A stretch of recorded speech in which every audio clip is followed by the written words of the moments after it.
Welcome to ZZZ TV. Kindly subscribe, share, and like for latest updates and news. So we will keep engaging with the citizens. Now to the group. All I can say is as a government, we will not give in to terror.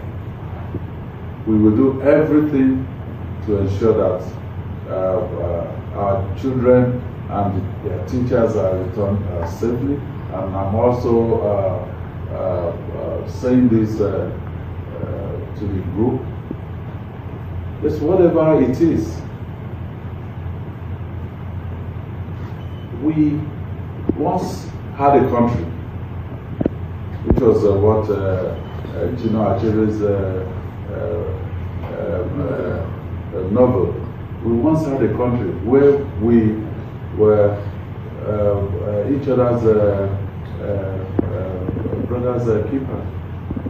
How did we descend to this point? These are not foreign people. It's us against ourselves.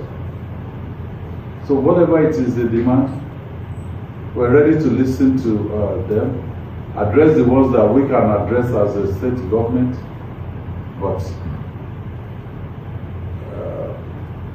the children and their teachers must be released timely.